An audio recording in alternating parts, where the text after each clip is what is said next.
السلام عليكم. وها قد بدأ كأس العالم 2026 أمريكا وكندا والمكسيك، الحدث الكروي الرياضي الأكبر عبر العالم. كأس العالم يا جماعة اللي بنستناه كل 4 سنين، سنة ورا التانية، نسخة ورا التانية، عشان المنتخب المصري يحقق أي حاجة في أي حاجة. المشاركة الرابعة لمصر ولسه ما حققناش ولا فوز في البطولة يا منجي يا رب. كتيبة العميد حسام حسن مصرة إنها تدشن أول فوز وأول انتصار في كأس العالم في النسخة دي. مش كده وبس، لا ده ناويين إن هم لأول مرة في تاريخ الفراعنة يكونوا يتأهلوا ويعبروا إلى الدور الثاني.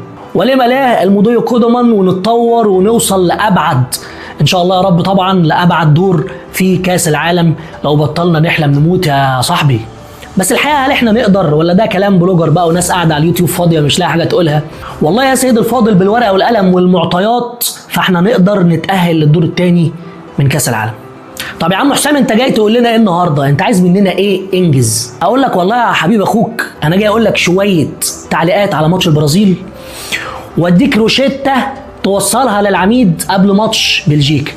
بس قبل كل ده انزل دلوقتي حالا اعمل اشتراك للقناه لو لسه ما عملتش، ولايك للفيديو عشان يوصلك كل جديد اول باول، وتابع معانا التغطيه الجباره لكاس العالم اللي هتحصل، ونعيش مع بعض متعه التاهل للدور الثاني ان شاء الله باذنك يا رب. طب مبدئيا كده يا عميد وعشان نخش في الموضوع على طول، ثنائيه ياسر ابراهيم وحمدي فتحي لو اتكررت تاني هنشيل قبح.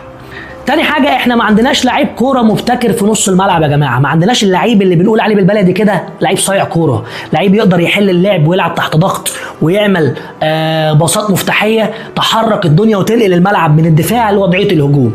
المواصفات دي بتنطبق على لعيب واحد بس عندنا في القايمة الا وهو امام عاشور.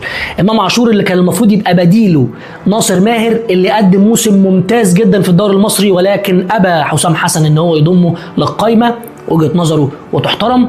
فانت يا كابتن حسام ما عندكش غير امام عاشور. يا كابتن حسام امام عاشور لازم وضروري وحتما ولا بد يكون في الملعب. محمود حسن تريزيجيه، قلتها وهقولها وهفضل اقولها لحد ما يحصل اللي انا شايفه. محمود حسن تريزيجيه لابد من اعاده توظيفه، لابد من اعاده توظيفه. تريزيجيه ما عادش يصلح انه يكون وينجر. لعيب الوينجر يا جماعه لازم يكون من خصائصه حاجه مهمه قوي: السرعه، الستارت، الرشاقه، الترنات عنده تكون سريعه، وده اللي افتقده محمود تريزيجيه. محمود تريزيجيه افتقد حاجات، ولكن في حاجات عنده اتطورت. زي ايه؟ زي اللعب بالراس وتوقع الكره والاحساس بمنطقه الجزاء والفينش.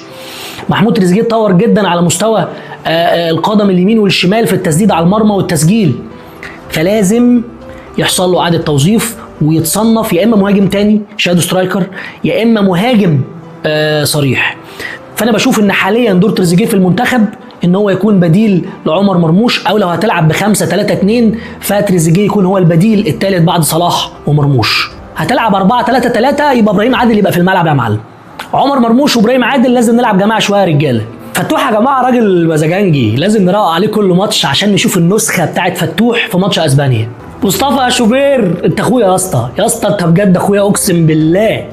مصطفى زيكو اكتشاف رائع للكابتن حسام حسن، واحسن حاجه في زيكو يا جماعه ان هو لعيب عنده رغبه، تحس ان هو عايز يعمل حاجه. تاني ماتش دولي ليه ولعب قدام روسيا والبرازيل وجول في روسيا وجول في البرازيل. لا سقفوا يا جماعه، سقفوا بجد.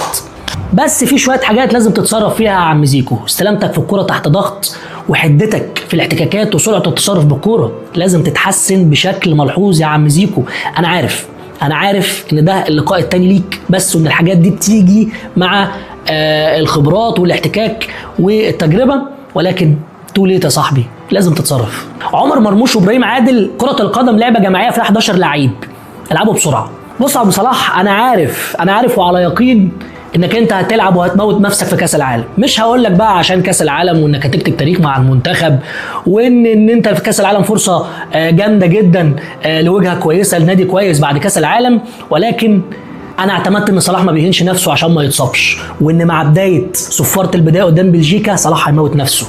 خلصانه يا ابو صلاح، اوعى ابو صلاح. مروان عطيه انت اخويا بجد يا اسطى. مروان الشمعه التي تحترق من اجل المنتخب في وسط الملعب. يا جماعه ما تحاسبوش نص الملعب على اي حاجه غير كل واحد ياخد ادواره. مروان عطيه بينفذ ادوار اللعيب نمره 6 كما يقول الكتاب: شورت باص، لونج باص، رؤيه، ما بيلعبش لورا كتير، بيتحرك على اطراف الملعب. لو تاخدوا بالكم مروان عطيه هو الاداء الثابت في النادي الاهلي طوال الموسم سيء جدا، هو الاداء الثابت والممتاز مع منتخب مصر في تصفيات كاس العالم وتصفيات افريقيا، حتى كمان كاس افريقيا. مروان عطيه كان على قد المسؤوليه. مروان عطيه استمر يا صديقي. مهند يا لاشين يا اسطى، يا اسطى ايه يا اسطى، يا اسطى انا مش هعلي على كل اللي الدنيا عملته فيك من بعد الماتش، مش هعلي، مش هتكلم. بس ليه يا صاحبي اديتني كل حاجه في ماتش اسبانيا وفجاه خدت مني كل حاجه ليه؟ عمر يا مرموش انت نجم منتخب مصر وانت لعيب جامد وانت لعيب ستارت جبار، بس في وقت لازم تلعب مع الناس. العب مع الناس يا عمر يا مرموش انت وابراهيم عادل، بدل ما اطبق في زباله رقبتكم. واخيرا بقى كلمتين للعميد حسام حسن. بص يا عميد، السر في بلجيكا هو دوكو مش هيحل، لو اديت له اي فرصه مش هيحل، لازم الكره اصلا ما توصلش لدوكو. والسر هنا للحد من خطوره منتخب بلجيكا مش الدفاع المتكتل، لان الراجل ده والناس دي عندها تصرف رهيب جدا ورشاقه ومرونه وقوه بدنيه انها تخترق اي دفاع. دوكو هو الوينجر الافضل في العالم. فانا بشوف بقى على النقيض من الطريقه اللي انت بتلعب بيها، ان انت لو مسكت الكوره اكتر واستحوذت ومسكت الملعب فانت هتحد من خطوره منتخب بلجيكا ودوكو اكتر واكتر. ولازم يبقى فيه طرق مختلفه للخروج بالكوره. احنا قدام البرازيل لما البرازيل قفلت علينا الوينجين اللي مصطفى شوبير لما بترجع له الكوره بيلعب لهم، وخاصه فتوح، ضعنا. فلازم ابتكارات جديده في الخروج بالكوره والا ما تخرجش، تلعب الطويله ونخليها على الله. عزيزي المشاهد، لو وصلت معايا لحد هنا اشكرك شكرا جزيلا على المتابعه. اكتب لي في الكومنتات توقعاتك لماتش مصر وبلجيكا، وهل هنقدر ان احنا نعدي الدور الثاني ولا لا. ولو لسه ما اشتركتش في القناه انزل حالا اشترك في القناه واعمل لايك للفيديو عشان يوصلك اول باول كل جديد. اشكرك مره ثانيه، سلام عليكم.